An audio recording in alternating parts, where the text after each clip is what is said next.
The crypto revolution is happening as we speak.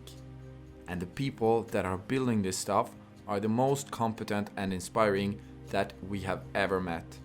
If you're curious about DAOs, DeFi, NFTs, Web3, this is the place to be. We are Boy and Badger, two turbo artists on an adventure in the wild Web3. The DAOs are in the house. Let it rip.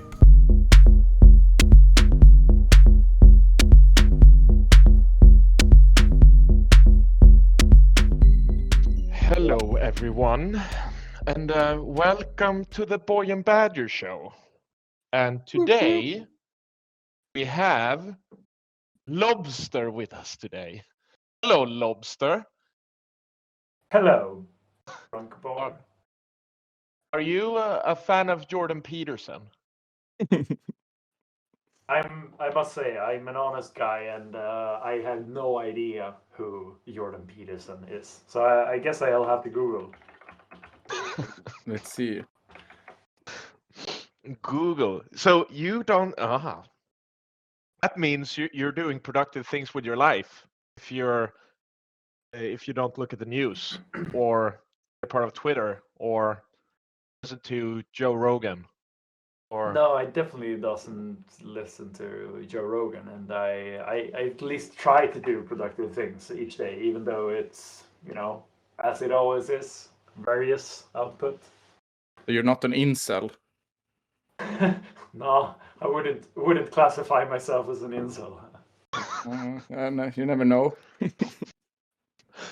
I wonder if the people that are actually incels, if they are aware, number one, that they are incels, and number two, that they own the fact that they're incels. I think they coined the term. Yeah, they must somehow classify themselves in order to, every human being want to belong to a group, and they figure out that the best group for me to belong to is the incel group, I guess.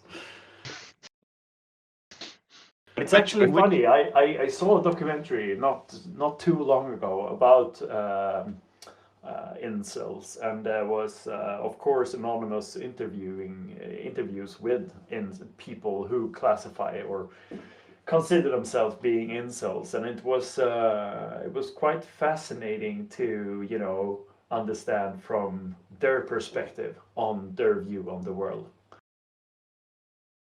Did you share any? It sounds like you resonate a lot with the incels, actually. Well, I wouldn't say I agree, but you wouldn't say that you don't agree. Well, I would say I would definitely don't agree with them either, because but it's fascinating to resonate with their perspective and trying to see the world from their eyes, so to speak. Yeah, I know exactly what you mean. Like crypto people, or flat earthers, or furries. Is there a word for this when you do a deep dive into a new community where they have completely different social norms, and you just take in the fact that everything is so different? Traveling, I think many people say that they like to do, and I bet that one of the reasons why people like to travel is because of this reason. Everything is so different, so just being there is a new perspective. For sure, I definitely think there's something to exact that point. That human beings are, in various scales, just curious beings, and when people are out traveling, some are really curious about whatever they're experiencing, and some are just enjoying it. But I guess that could be a common denominator for pretty much all traveling people.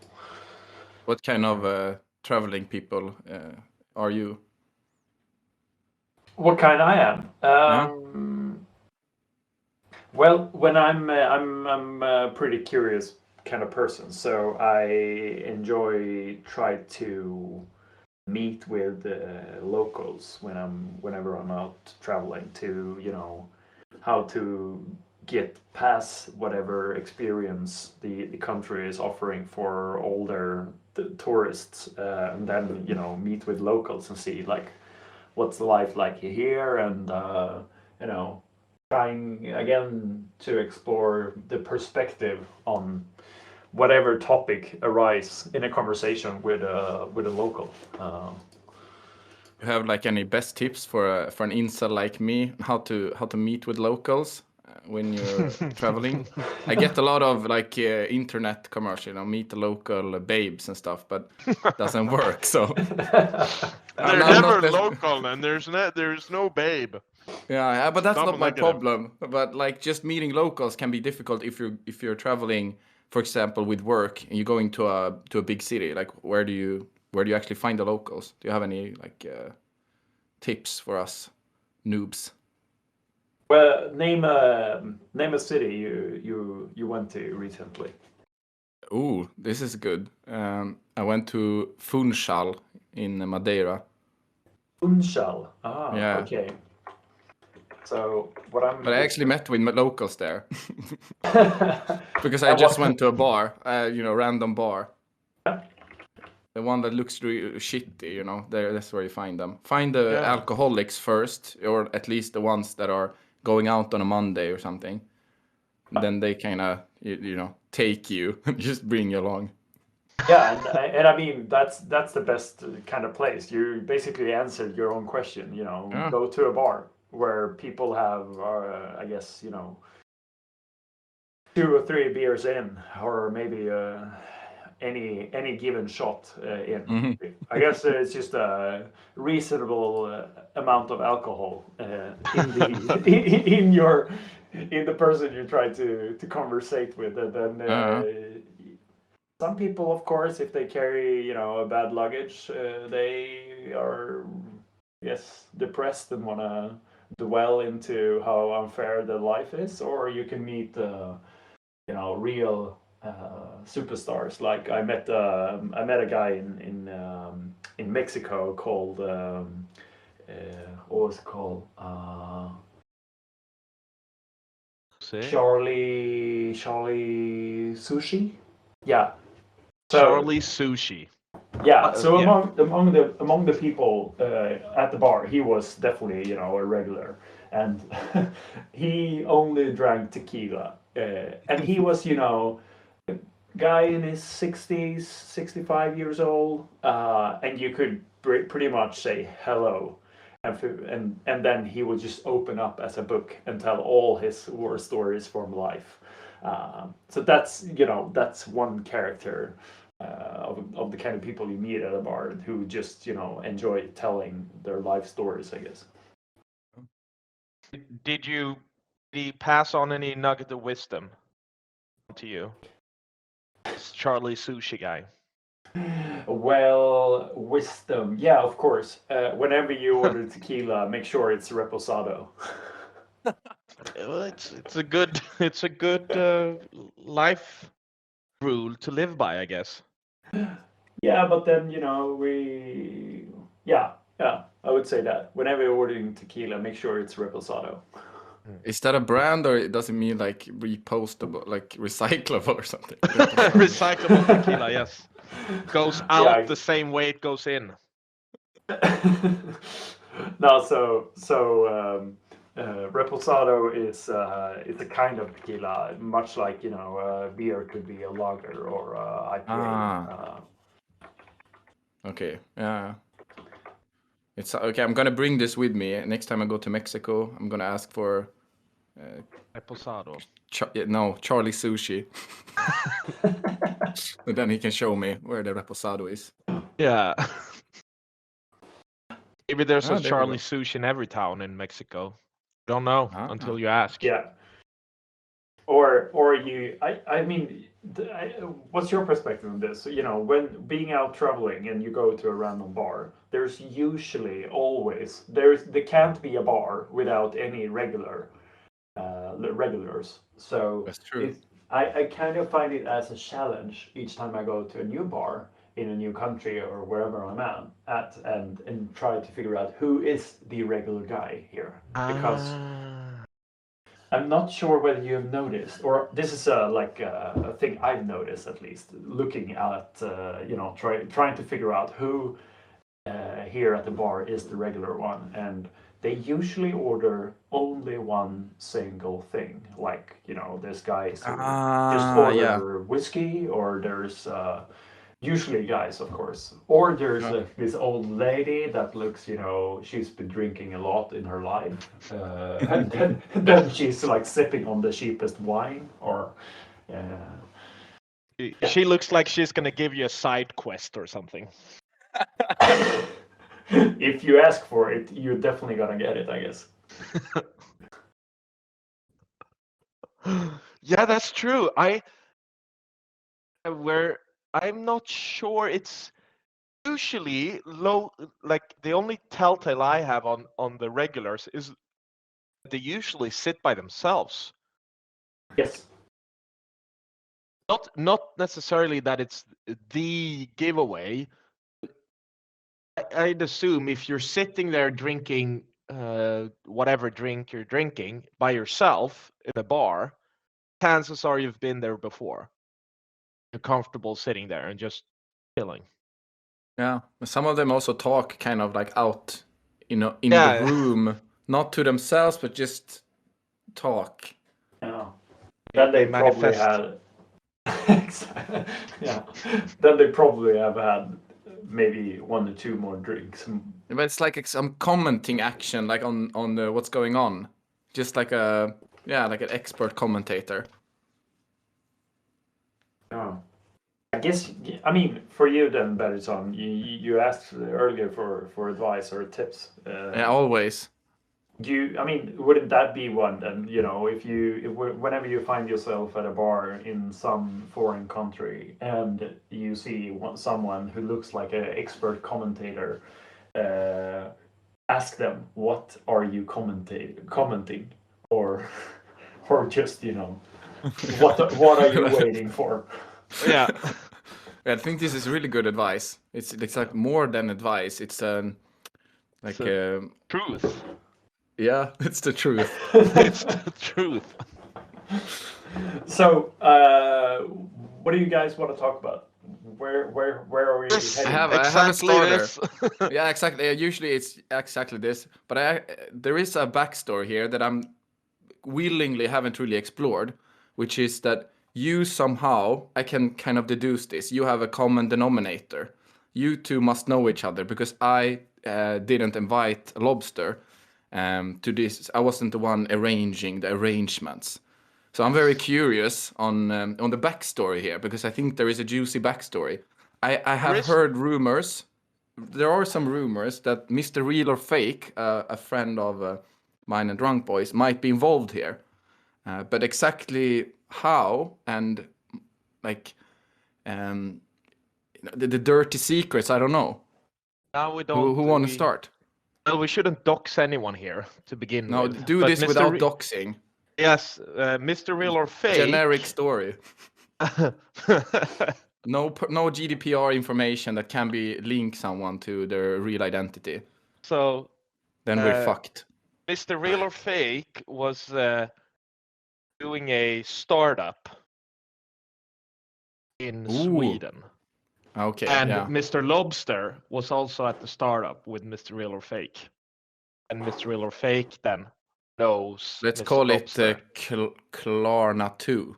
No, I'm kidding. Klarna 2, yes. I'm kidding. I think that is a backstory, but it's not so juicy. No, but okay. So you were working with MrRealorFake on let's call this startup yours. Yours, yes. So if you know. Whatever yours, the company yours is or not doing is probably not relevant to this backstory anyway. It really is not. Well, it is relevant. I think it's really interesting because this is I know this company yours, and it's kind of a fintech startup that is doing a lot of innovation, I would say. So in this context, I think you are a good guy to talk to for us because we also like innovation and we like fin and we like tech. I guess I'm just guessing now, always deducing, and never have facts. But since crypto is also about tech and about fin, and somewhat innovative, I'm guessing that you might also be interested, right? Yes, I should probably mention that the crypto space has been on my radar for maybe some 2015, 16, something like that.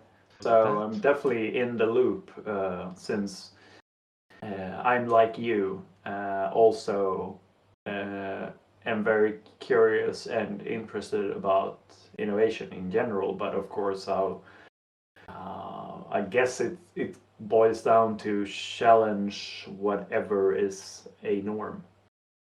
Ooh, I like this one. Yeah. Find the boundaries by always fucking with them. Yeah, that's a good one. Yeah, that's a way to put it. Yeah. I have one little track that I think we can explore, MrRealorFake. That is, Did you say trap or track? A lobster it trap. might be it's a track, but it might lead to a trap. You never know. Okay. Okay. Then we'll find nice. another trap. If we're trapped in the track. What would you say is the one thing that people in a startup underestimate when it comes to building a business, building a product, everything around it, and maybe in the context of financial services, which is the fin? Oh wow, that's a that's a very good question.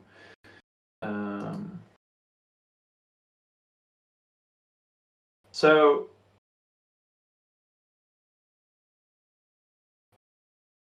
like to paint like a picture with broad strokes, I would say Did you change your name whilst in the conversation? Yes. Now you're yeah, I MrRealorFake. mean, I really found, Sir Lobster. That was, it's not every day you get called Sir. You'll have to No, I take love it. I love it. So now we're MrRealorFake. here with Sir Lobster. Yes, MrRealorFake, Yeah, everyone. sorry, Mr. Lobster had to go. He has Sir been Lobster entered the promoted to a room. sir. For the crown. Perfect. Okay, so Yeah, the underestimating things. Yeah. Wow, it's easy. It's so tricky these days. You sidetrack so easily. That's good. Yeah, but okay. So, what do people underestimate when building a company, and especially within fintech? Yeah, so I was about to say within the fintech space. I mean, there are a lot of industries that are heavily regulated. I mean, take energy sector. That's really heavily regulated, and finance or the banking sector is one of the core cornerstones in what society, as we call it today, is built upon, and therefore comes with heavy regulation as well. And I would say from my experience, how regulated and how deep that pool of regulation is, that definitely I see is underestimated within the space. Because I mean, if you take the stereotypical startup people, they're usually really driven, and they want to change things, and they want to hopefully change things for the better. But I guess they all sort of are optimist and maybe a bit naive when it comes to the optimism meeting the regulations. And Do you see? Sorry, I'm gonna interrupt and ask. Do you see any of this in crypto? well, in that space, it's a bit.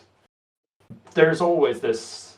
I would say there will always be this struggle or battle between like the conservative current system and what's going on in the crypto space.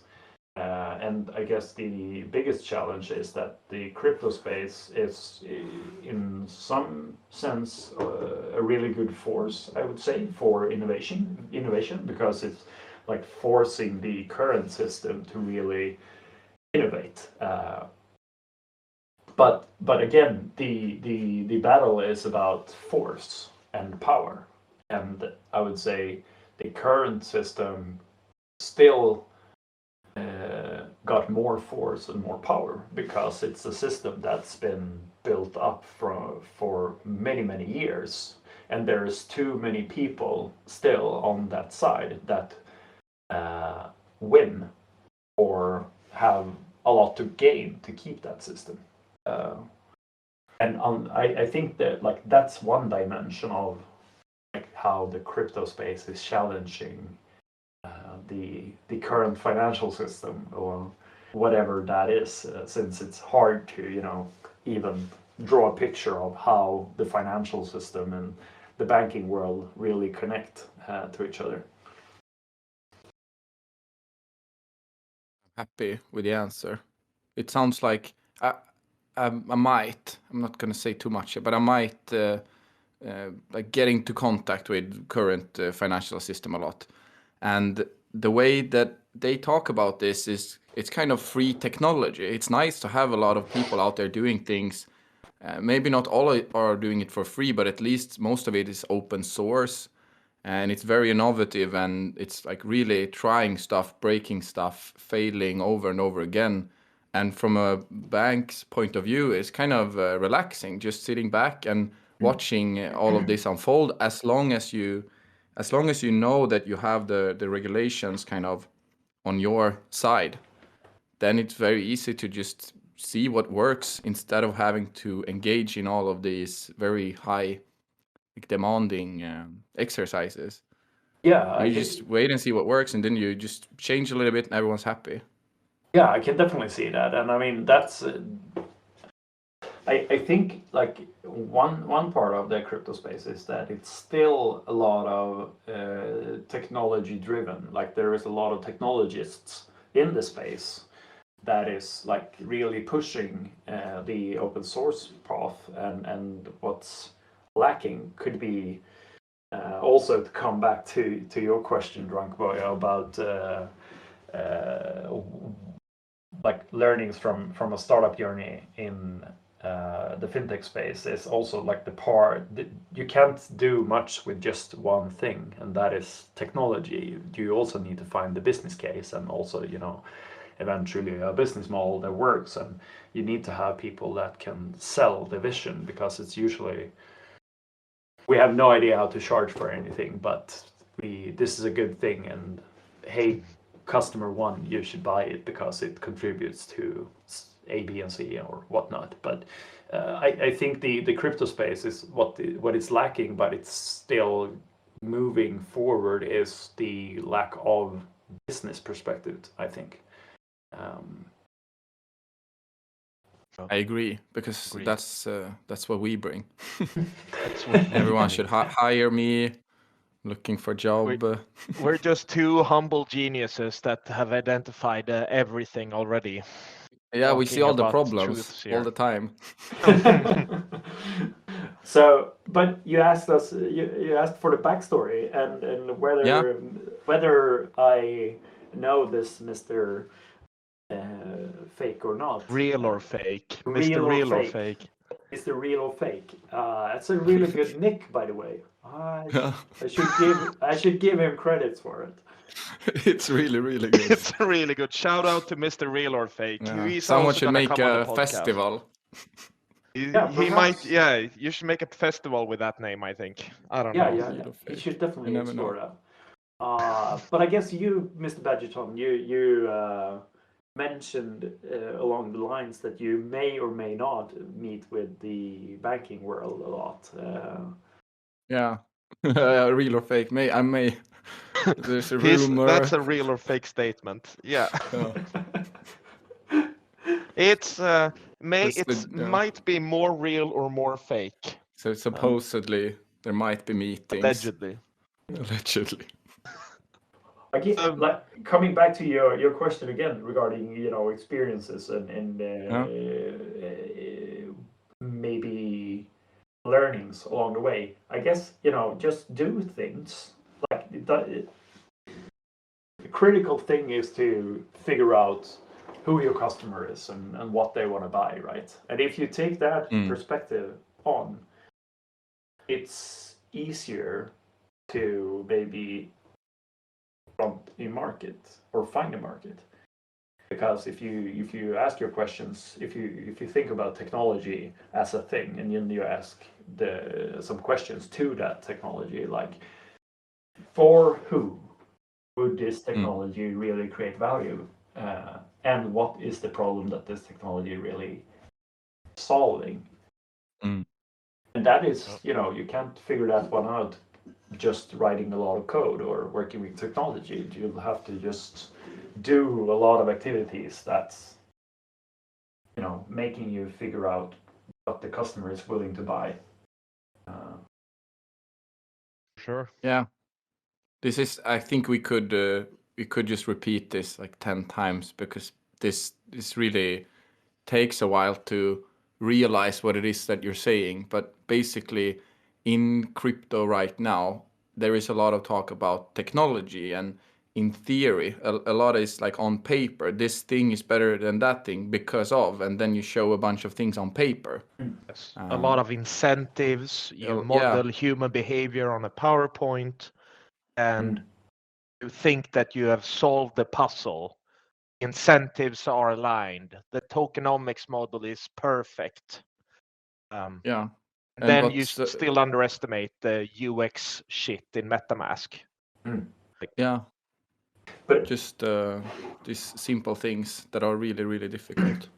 Yeah, I mean, sometimes, even though I'm not gonna in any way try to portray this as an easy thing, but I sometimes try to at least, when I meet with optimistic people who have this great business idea that's going to do some revolutionized thing within some field or industry, I think one insight along the way has been to, explain it like I'm 5.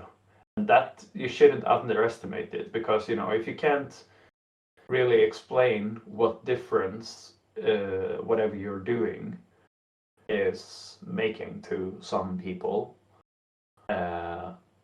then it doesn't matter whether a thing is better or worse than something else.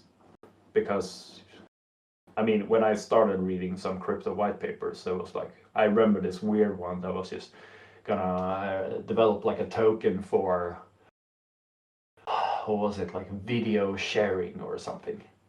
And I was like, they were doing it so complicated for themselves, because after reading the white paper maybe 3 times, I couldn't help myself from not, trying to figure out what they were trying to do. And I think, even though I can't be for sure, but I think what they wanted to achieve was to enable, essentially video sharing, and then giving, credits back to the creator. And that, it fits good in the space, but they really just described a lot of technology for it. But they didn't describe what the real value really was. Yeah. So it was YouTube with the token ish. Yeah, you see that there you have it. That's a one-liner, and you can describe it for a 5-year-old these days, because I guess a 5-year-old watch whatever they do on YouTube these days. Yeah, their brains are already fried. Oh my god, yeah. It struck me now when we were talking, like this technology push, something that has always been a part of, if you're studying engineering or business management, this push in technology, as in you invent something and then you push it out to the market. Although it's not in fashion anymore, it's very interesting to see that we're essentially doing the same thing now in crypto with really smart tech people creating really good code because they can, and then they try to push it out as a product. Yeah, definitely. They're not solving the problem per se. They might have a problem, but they want to write a really sophisticated code to solve the problem, which is happening in a lot of cases. Yeah, and I think, technology-driven people are usually good problem solvers. So they really want to solve problems, and they are fantastic at doing it. But some, I guess, ends up in the trap where they're solving like illusional problems that's really not really applicable in a context. Yeah, it's more like a mental exercise. It's fun to do a Sudoku or solve a crossword puzzle, but it might not serve anyone else that much of a purpose. But it's still fun to do, but you don't have to sell your crossword puzzle to everyone or push it to them and explain how complicated it was to make. Yeah, for sure. And now I feel like I'm pushing down. I really like the technologists, so like, don't get me wrong here. I really enjoy that there are people doing, I would call it kind of basic research in many cases, just hammering on to a bunch of complex problems. It's really nice that people are doing it, and most are doing it kind of for free just because it's fun. So, Shout out to the technologists. Yeah, really shout out to them. Yeah, for sure. No. We definitely, it's not that perspective that we want to, I guess, send out in the ether here. It's definitely, technologists should keep on developing and solving these cryptographic problems, but I guess it's like in any context regarding whatever component. If you do it more abstract, take a context. It consists of a lot of components, and there needs to be some sort of natural entropy, chaos, but also a balance between individual components. Otherwise, it will never really reach, I guess, to take a good management diluted word potential. I really enjoy putting like really highly intellectually clever, good to solve problems kind of people together with people who really are good at the more concrete stuff. So one abstract person and one more concrete person, and because they can usually, like, it needs to have those different sides, like in a team. You really need that super happy UX person that just can say these one-liners. Yeah, you mean like it's like YouTube? Yes. Yeah, it kind of is, but it's also really complicated. Yeah, but also let's just write YouTube here because it's more easy. Because most people out there in the world, I think they're more like the UX person than the highly intellectually like genius developer. Yeah, for sure. Maybe not in crypto. You're not in crypto. I think there are a lot of people in crypto who are not developers right now. Yeah, that's true. But they are in the NFT space. Shout out to the NFT space. Shout out to the NFT space. Yeah. What is your? I mean, you guys are more frequently and more in depth, from my understanding, with the conversation that may or may have not happened between L0bster and Drunk Boy. But what is your feeling within the crypto space right now on that topic? NFT topic. On the NFT topic, yeah. My honest view on this, without sighing. Yeah, I'm sighing. I'm setting up the punchline here. Generally speaking, my impression is that people that buy coins, invest, speculate is the better word. Speculate. People who speculate in crypto are not doing their due diligence sufficiently, period. People, they could read a white paper. They definitely don't read the white paper 3 times like you did, Sir Lobster. They kind of read it once maybe, and then they jump in and they use their stomach and they feel about. And people in the NFT space are doing it even less. And smart people take advantage of this and create a really nice Ponzi out of it with pixel people or apes. And I think NFTs as ownership on the blockchain is very interesting. But this JPEG craze that we're having so far in this digital art is it's not I don't think we're reaching the full potential here. I think this is a local optimum, if anything. If it even is an optimum. I think we found a good way to launder some money. It's accessible for everyone, not just rich people. So that we found a use case. You can buy your own NFT. It's good for OpenSea or whatever platform it's on because they can take some of the percentage, and you can have the appearance of something increasing in value, even though you're kind of just sending money to yourself. I guess it's a use case. It might not be saving the world yet. But it's something. People also like to, collectibles. Of course, someone actually likes to, I don't know, buy something from Nike, own a Nike NFT. But if you zoom out one step from all of these things, that like I'm not that deeply into every specific new release of NFTs. So for me, it just looks like, oh, there's another one, there's another one, there's another one, there's another one, and they all look exactly the same to me. It's always like new promises and all this hype, and it feels like my gut feeling is that most people involved in the space knows this. They share my feeling, but they know that if they're early, they can still be there before someone else. So it's like a greater fool's game.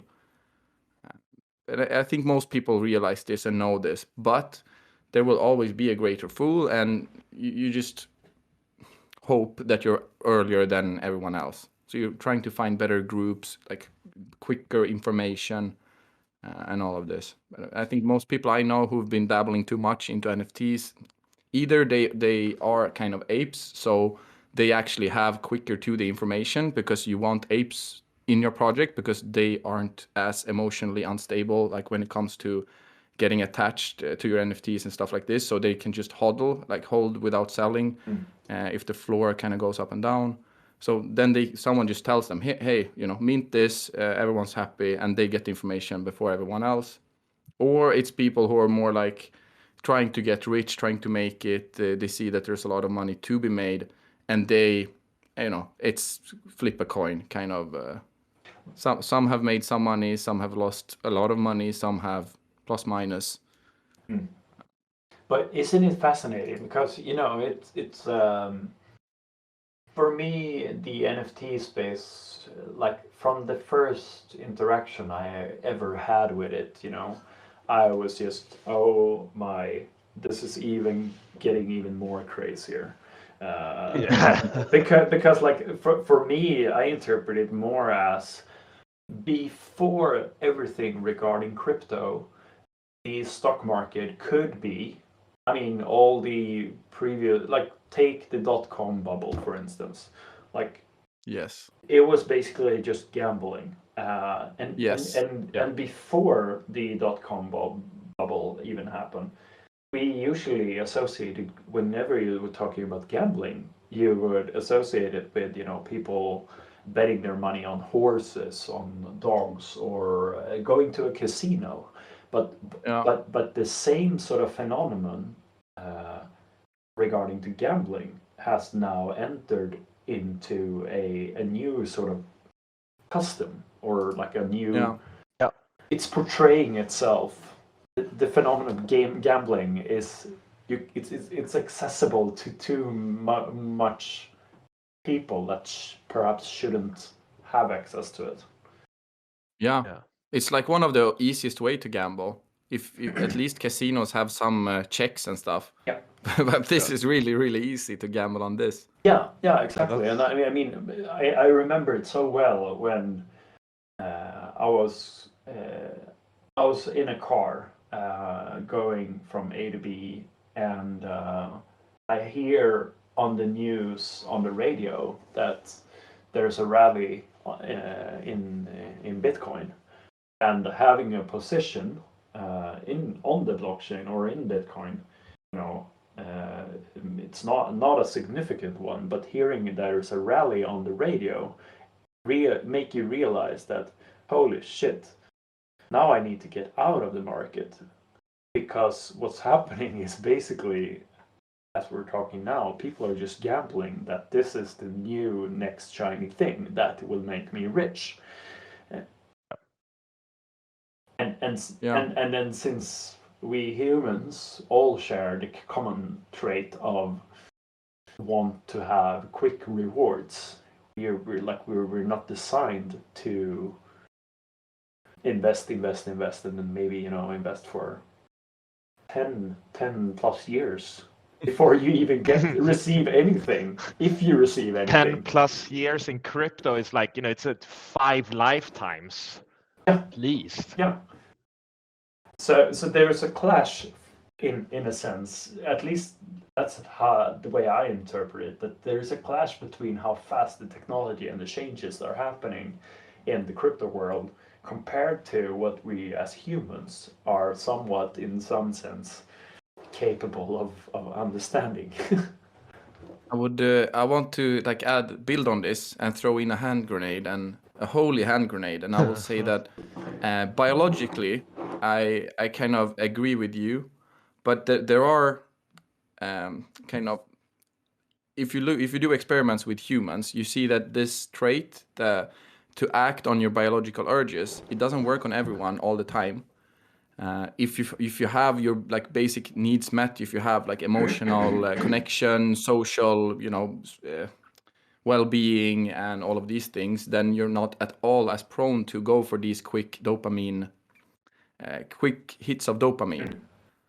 So there is a case for society as a whole. The reason why we're not always just consuming, and why we're at least building some capital and saving for later, is something that is very human. All the other animals, most of them, they don't have this. So being human is kind of rising above this basic biological need that you describe, and being able to together postpone consumption. So for me, I don't blame. There's a lot of factors here, but one key factor in all of these NFT and crypto crazes is the feeling that a lot of people share, that you're kind of fucked. You're getting poorer and poorer, and you're getting stuck in this hamster wheel, and you just want to have a breather and get out. And you see this as your shiny, golden ticket. Just one win, and then you're done. And if you didn't have this financial, I blame it on the financial system. That's the I think that's short story. That's really rightfully blamed. I'm on your side on that. There's so much to blame on the financial system. But I don't blame anyone specifically here. But it's just a observation of the fact that if I'm not going to go into equality here at all, but if this feeling wasn't there, then I'm pretty sure that more people would ask themselves other types of questions instead of asking how can I get rich and how can I get more. It's more like, I'm pretty happy as it is. How else can I enjoy myself a little bit? Maybe go outside, chill around, hang out with my family, hang out with my neighbors, whatever.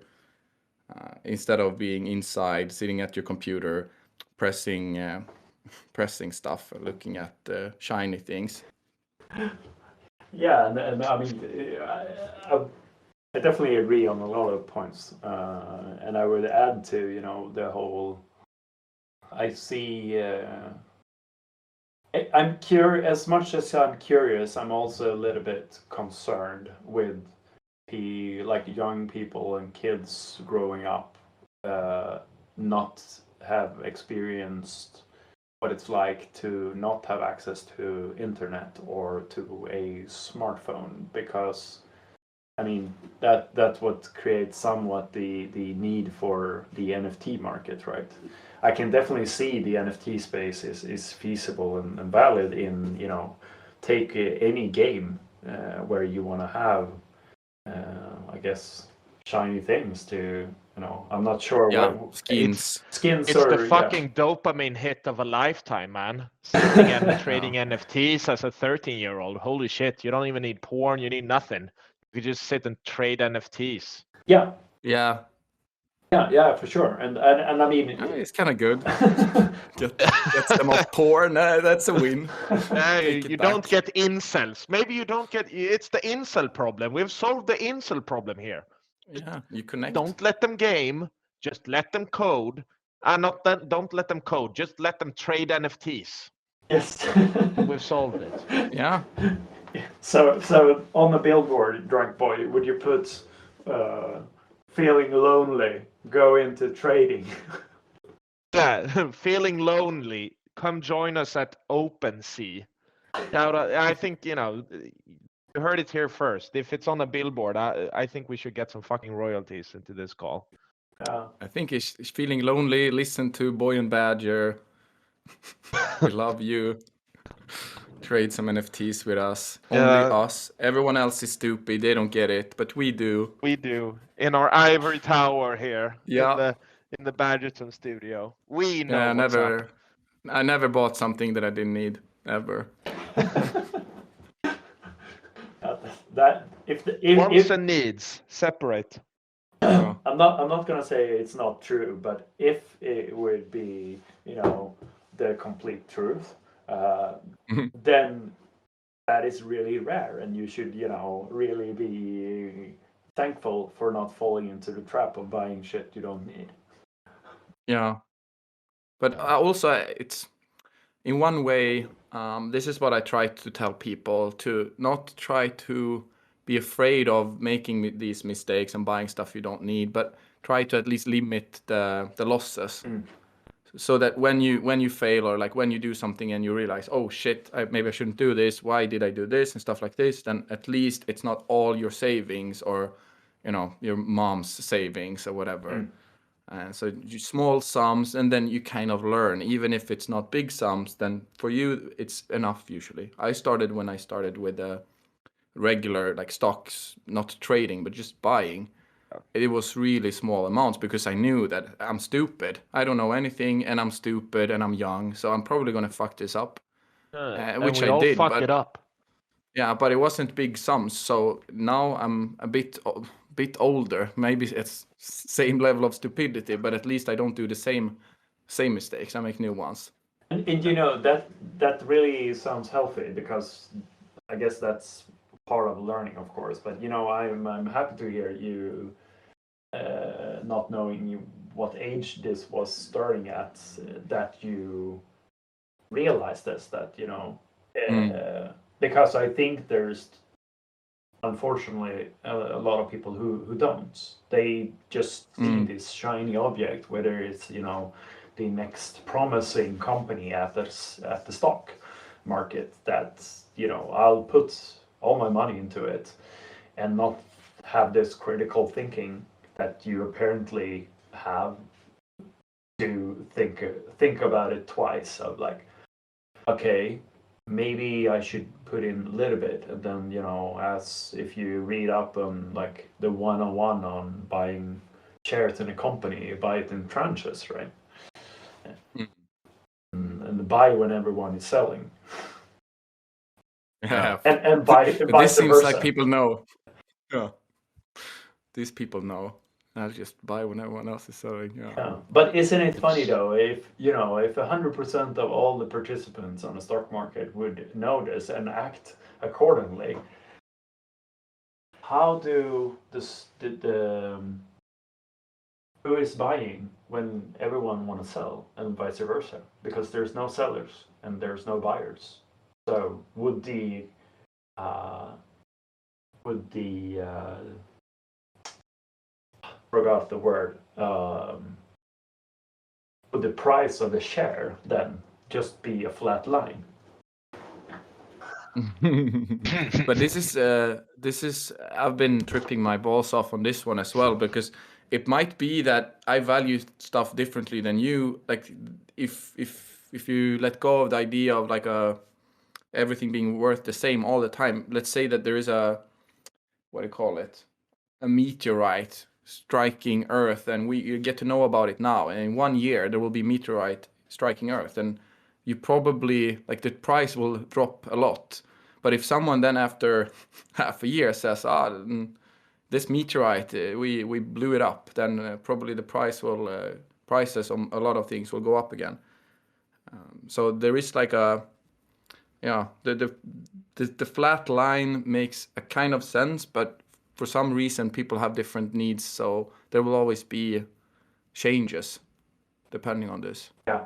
This was a bad. I'm mixing two different angles here, but I think you kind of get it. You fill in the blank.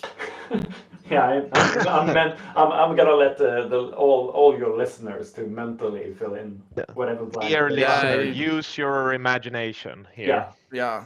Use your brain. Yes.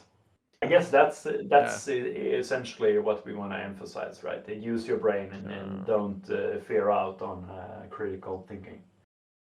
Yeah. You are a biological lobster, but you have the potential to use some kind of brain thing to act in certain ways, so you are not just a simple lobster, but you can be a brain lobster. Exactly. Can be a brainy lobster.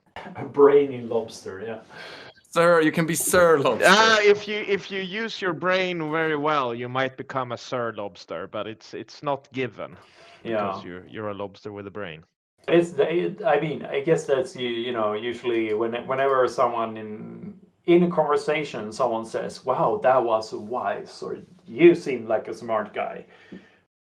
That's really just about context for me, Anyone who talks about a field where they are comfortable in, of course they're gonna sound smart. But if you ask like a brain surgeon about astronomy, of course he's gonna portray himself as dumb, right? Hopefully. Yeah. Oh, maybe I'm optimistic. Maybe he studies it in his spare time, or she, or they, or them. Also true. For sure. For sure. Critical thinking is a tricky one, though. Like people, me included, have the point to where you understand that you have a bias and then introspect and try to break down that bias and understand why, not maybe why, but where this bias occurs. That takes some fucking work. It's not like everyone goes around and introspects. Jung fucking made a career out of integrating your shadow. That manifests itself in speculation or the stock market and the crypto space as well, of course. Yeah. There are some people that they don't know any specifics at all. Like they don't know any context, but they know which they know that there are different contexts. They can move around in different areas and know which maps to use, and they can get Sir sometime brainy lobster. Got a perfect. new name change. I mean, you are the ones who made it happen. Yeah, together. Co-creation. This is how it's happening. This we have. I think MrRealorFake is now in good competition with Sir Sometimes Brainy Lobster. It's very well. Smithened names? You smithen them? Yeah, smitten. Yeah, like a mitten, but with a s in the beginning. What do you do? I think that just confused everyone even more. Yeah. Well made names. Yeah. Welcome to crypto, where either you say it or you don't, but it's no one really knows what the fuck is going on anyway. Yeah. Don't Yeah. ask us. We don't know. I know. We don't know. Listen to me. I'm a thought leader. Yeah. Wow. Yeah. I think we did Leading a good job. others with your thoughts. Do you have any Yeah. closing remarks?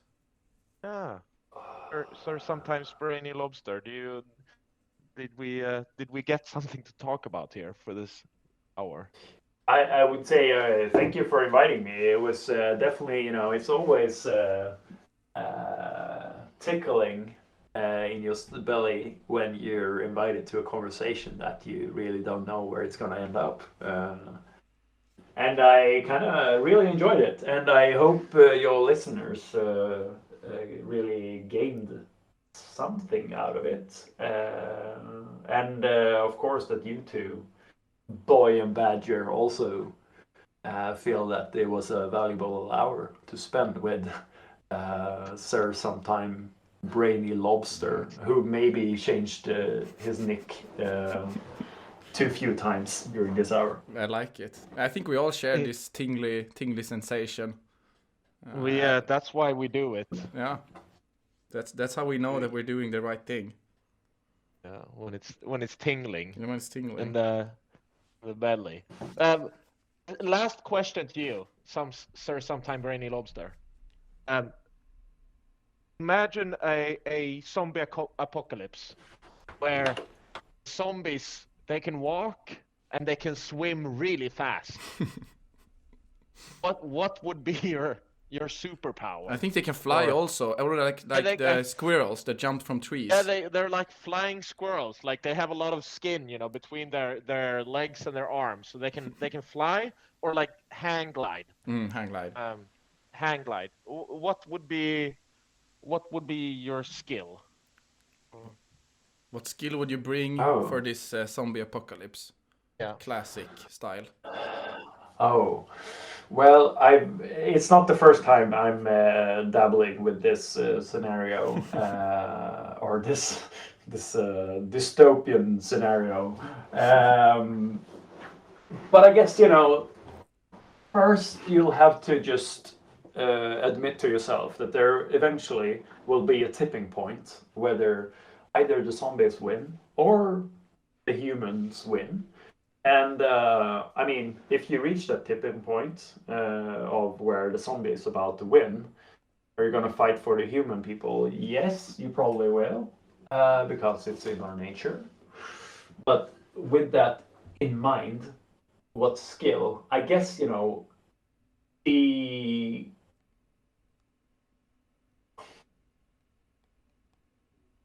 most intense fight between the two fighting parties in the battle will be in cities. So I guess I will just, take my skill of being a good map reader and quite good at building tree houses, and I will just, hide myself in a tree house somewhere in the forest, away from civilization, because then you're at least doing what you can to keep yourself away from where the fight or the battle is really happening, I would say. I like this. Also a builder. Yeah, a very thoughtful answer. I think very telling of the discussion we have had. But I guess this day. Very good, thoughtful answer. I think we should make an NFT world where everyone gets an NFT with their skill, and then we can. Yes, let's make a game out of it. Yeah. Maybe like a social media for gamers or something like that. Wow, I think that would really be, a thing that the gamers want. Yeah. Like a farm wolf, but for a zombie apocalypse. We call it Dead Redemption. Dead in the head redemption. What skill? I'm curious now. The question: what would you bring? What kind of skill would you bring? into apocalypse. I should remember it, but I don't. I chose I like gardening. gardening. Yeah. Magiton chose gardening. Yeah. I really like the double jump. Yeah, double jump is good. Double jump is good. Like or use all the skills that Super Mario can. Like that is really good because then you can like jump between buildings and fireballs and shit. Oh, yeah. The star. Oh, It's and like it's a and the portfolio star, yeah. of skills, right? The I don't know portfolio. if it counts. Yeah, you choose But a deck. But wouldn't like any superhero, except like of course Batman would. He's like this in between superhero, right? Because he's not having any superpowers. But I mean, I guess Superman. Super Bat. He has everything, right? Yeah, I think who said this? Either it was Jordan Peterson that you don't know about. Yeah, it was him, of course. He said that there was a book that was written about superheroes where people could get mutations. And the best one that anyone could get was being invincible, like Superman, Man of Steel. You can't kill him because you just give him an AK-47 and one bullet that hits Batman, and Batman is dead. So yeah, Man of Steel. But to Batman's defense, then I need to say that he's quite good at dodging bullets. So I guess he would survive pretty long, but yeah, that's the eventually, of thing. course, It's what do you call it? Anti-fragile. That's why Bitcoin will win against the other chains. Oh yeah. I think this was in the context that they used it, so of course I was sold. I get attached emotionally to ideas. But it's good though that you realize that this may or may not be a fake or real bias of yours.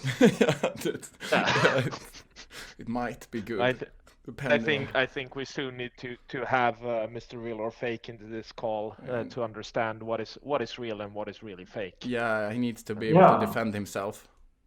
Yeah, that sounds like a good conversation. I'm longing to listen into. Maybe be a part of, because maybe. sometime Brainy Lobster. Yeah, let's do but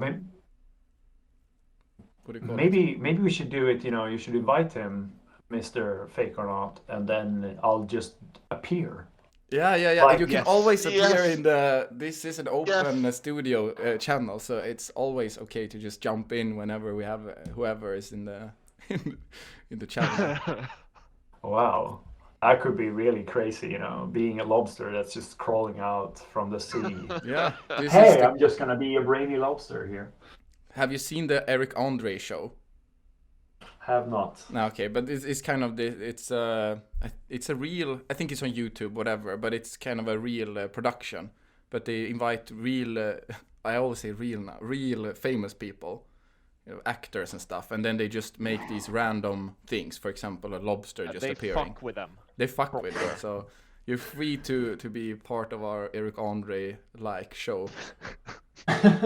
Sounds great. Yeah, But. You guys, I'm not sure which time zone you are in, but where I'm at, it's dinner time. So it's dinner unfortunately, time. I'll have to leave you guys.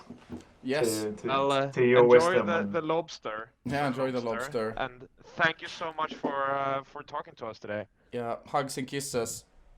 Hugs and kisses. Whoop whoop. Yeah, hugs and kisses. Bye. Bye.